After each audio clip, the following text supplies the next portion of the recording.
a Deadpool and Wolverine trailer, Mike. The official Deadpool and Wolverine trailer, right? We had a teaser before, and it was very teasers. It kind of gave some plot points with Deadpool, but this is where literally Hugh Jackman shows up for the first time in this. And I think, you correct me if I'm wrong, he's probably a main point in this trailer throughout the whole thing, dealing with not only Wolverine's journey and his trauma and coming to deal with it, but also, having to deal with Deadpool at the end of the day. Yeah. To set the record, I believe this very first teaser trailer dropped during the Super Bowl, if I remember correctly. Yeah. So not too long ago, but long enough to where I had forgotten that Logan was not in the first trailer. We only see his silhouette and his claws retract. So he is all over this trailer. This kind of goes maybe to lean towards the fact of, before we weren't entirely sure, like, oh, is this like a Deadpool movie where like variants pop up? We see some Wolverine cameos, or maybe he like shows up in like the third act or something like that. Mm-hmm. Then we got the title reveal that is called Deadpool and Wolverine. Okay, well, that solidifies a little bit more, and I think this trailer goes to show you, oh, this feels very like a buddy cop, Wolverine, Deadpool. We're going to have a lot of Logan in this, it feels like. Right, and he is the... much like this show, he is the dour, sad, person who's dealing with it, Mike, like you. When we talk about movies and you're just sad and all over it. And then there's Deadpool, who, yes, he's trying to save his world, but he is just driving Wolverine nuts. He's just driving him up a wall, it seems. Like, there are some clips in here, if you slow it down, you can see it looks like they're fighting, right, in a car at one point. He's got him in a leg lock, and he shoots Wolverine in the ribs a couple times. So it looks like in this movie they're gonna they're gonna fight a bit, but they're gonna have to be buddies along the way as well. In that words. But go ahead, Mike, before, and we'll jump into the next bullet point. Go ahead. Oh, I mean, I was going to say, I've really been diving into the comments and the kind of just reaction to the trailer overall, because like, I feel like I'm like on the meta game side of this, right? What is this going to do for Disney? What is this going to do for the MCU and Marvel at large? It's the only Marvel movie we're getting the entire year. Hopefully this is enough to kind of satiate the audience that's been kind of trained on just a plethora of Marvel content every single calendar year, and it seems like people are hyped. I've seen people saying, finally, yes, I'm ready, I'm finally excited again. Like, I haven't felt like this in a while after watching a trailer. I haven't really seen any dissenting opinions at all. Like, one random person I saw on Threads was like, oh, this is gonna like dishonor the legacy of like Logan or whatever. If it did, if it did, Hugh Jackman wouldn't come back. Like, he would end on a high note if he thought that was where he wanted to end at the end of the day. And exactly. And when Logan came out, we weren't really onto this whole multiversal kind of pivot for the universe too. So now that we know like literally anything's possible out there with all of these different universes, it's just like, it was never just Logan. And actually too, if I remember right, it's been a while since I've seen Logan. Even that movie postulates that movie itself is kind of its own universe, right? Because it takes its own twists and turns to give us that version of Logan where we pick up. I would say the X-Men universe continuity is okay at best, but like when you like look at like, if you look at First Class, Days of Future Past, and Apocalypse, 30 years of movie, and the kids only look like they aged 2 years, like, it's pretty rough along the way anyway. Fox didn't care about this stuff, so you could say any of those movies, any Foxmen movie could be its own universe at the end of the day. And Deadpool has always played with that, right? Even the end of Deadpool 2, where he goes and takes Cable's teleporter and goes to all the different universes and times. Like, he deals with Green Lantern, he deals with what was the X-Men Origins Wolverine. It's always been kind of like, do with this as you will. There is no real concrete time or universe along the way, right? But you mentioned multi-universes, and this is the next word I literally have in my notes, is costumes. We get to see Hugh Jackman in a comic book / X-Men 97 accurate costume for the first time in 24 years of him playing the character, rather than just a tease at the end of, not Logan, what was the one before that? The Wolverine, right? Where they showed it in a briefcase. So absolutely could be a Hugh Jackman from a different universe. Obviously, he's dead in Logan. Maybe he pulls him out before it dies. We don't know. We want to see this in July when it drops, like everybody else. But I think the trailer does a good job not giving away many big story beats, and I would say not giving away any huge cameos, as have been rumored upon rumored upon rumored. Thousands of people will be in this movie, but I really don't think they will at the end of the day. For that. And then lastly, my last word on this is cuss words. It's very R-rated, so hallelujah. Yeah, the cocaine bit is there right at the end, I think. Oh yeah, where he says Feige says we can do anything but cocaine, and Leslie Uggams goes through every other street word for cocaine. Yeah, and I feel like that's like just a signal out there to the audience. It's just like, oh yeah, we were allowed to do whatever we want. I think Sean Levy also was in an interview or something recently, and he said that you do not have to be like an aficionado of the entire MCU. You can be like a novice. You can just come right into this movie and watch it and have a good time. So that's good too, because that is something that Marvel needs, right? So much of this stuff, especially since the Chapek explosion of make more faster, like Marvel has really started to feel like homework. I mean, we are lucky in a sense of like we just kind of eat this stuff up and we'll watch it. Even if we don't end up liking it, we'll still watch it.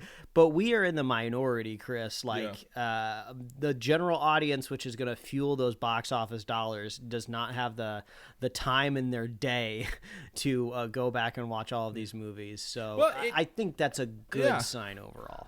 I think the only thing from this trailer that I would say you had to have watched in Marvel literally is Loki, because of the TVA, right? Like that is the only thing I think that is from Marvel proper, MCU, Marvel Studios. Well, you have to watch is Loki, is what it looks like.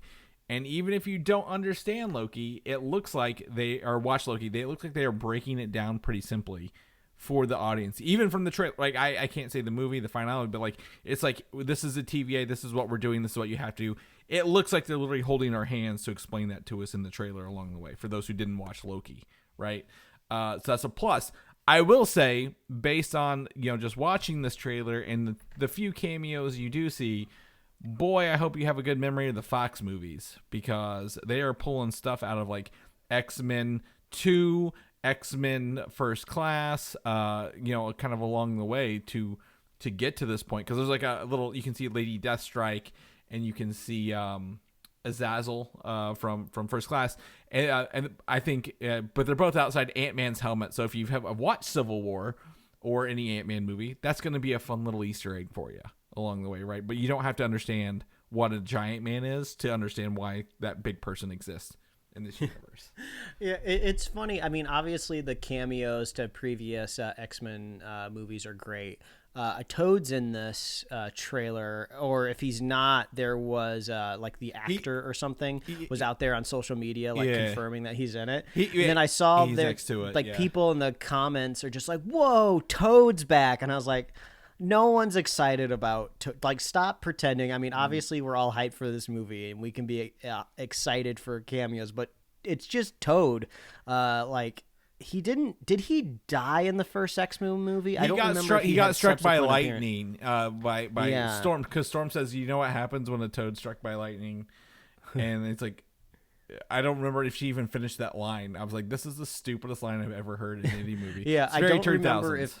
Yeah, but it's like it's just Toad. So I do think it's funny. It's like, okay, settle down. It's just Toad, but it's a nice addition, People who remember very much 24 years. I sent you the photo. My 24 years of X-Men movies, 10 appearances by Hugh Jackman to get to this point along the way, and it doesn't feel like 10, does it? When you think back on it, at the end of the day, it kind of blends together.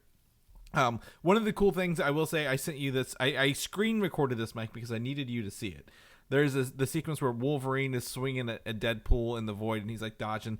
It lines up to the Spider-Man 1's fight where he was dodging Flash Thompson's punches from the original Spider-Man 1, and I thought that was a really cool homage. That doesn't mean Spider-Man's in it. It's just fun to have that stuff along the way, right? Like that's the cool Easter eggs. A normal person, like, oh, they're fighting. I get it. I don't need to watch it. But like for someone's like, oh, that looks just like Spider-Man 1's fight scenes. That's really fun to me. And there looks like they're having a lot of fun. Everyone's energy's there. There is some serious tones in this, but like I'm in love, Mike. I don't know if you're feeling it from the trailers yet. It sounds like you are, but I'm gonna make sure, I'm not off balance.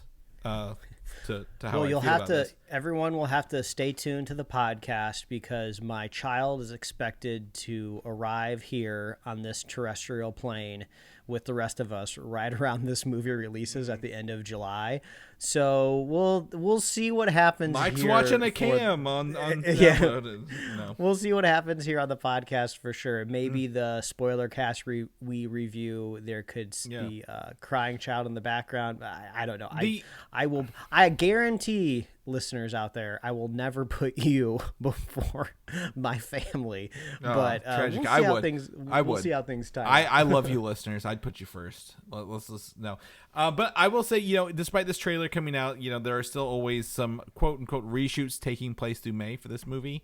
The news for this movie, the rumors, the quote unquote truths are out everywhere the past 2 weeks. Of it's almost an explosion. But some things in May. If they're filming some stuff in May, my guess is, Mike, probably some deep cameos that they don't want spoiled right before the movie drops. Right, like things you film last minute, so there's a very tight crew and a very tight editing thing to pop into the movie at the end. I mean, May, that is so quick. It makes me think they are either just trying to get some super quick pickup shots, something that you literally just drop into like your assembly cut already, and it's good to go. I mean, if it's special effects wise, I mean, Jesus, right. That team is going to be, well, actually, if it's special effects wise, that they could have already started on them because there's probably more computer generated stuff than you just slap the live action plate in there. Right. Or maybe it's even like an after credits scene or something like that. Those are usually kind of like second units, that kind of hint towards, because usually like we get 2 after credit scenes in these Marvel movies. We get one that kind of hints to the future of that movie that you just saw, and then sometimes you get one that hints to the future of the MCU at large, and we haven't really gotten something like that. I would say maybe you either get one of those 2 that you just mentioned, or a funny one. There's always a funny one, right? One that's inconsequential. Mm-hmm. So maybe it could be the funny one, it could be the future one. I'm going to lean, if it is an in-credit scene, it's the future one, because they're still probably reeling from the Avengers 5 stuff, right? Kang Dynasty, the Jonathan Majors firing and probably not rehiring. So they might be trying to set something up for the future of not in-game. That's our next topic. Avengers 5 or Secret Wars, even at the end of the day. So the last minute reshoots aren't bad. They're not fixing the movie this late in the process. They're probably just adding some fun stuff, is what I'm going to say along the way. But I'm hyped. My hands, they're rubbing together, Mike. I'm feeling good. I'm loving Deadpool and Wolverine. Someone else, listener to the show, Patrick, he still thinks Deadpool and Friend would have been the best title for this movie and had Friend in the Wolverine font. But, that SEO, you got to have Wolverine at the end of the day these days. So that's how it rolls. Avengers Endgame is celebrating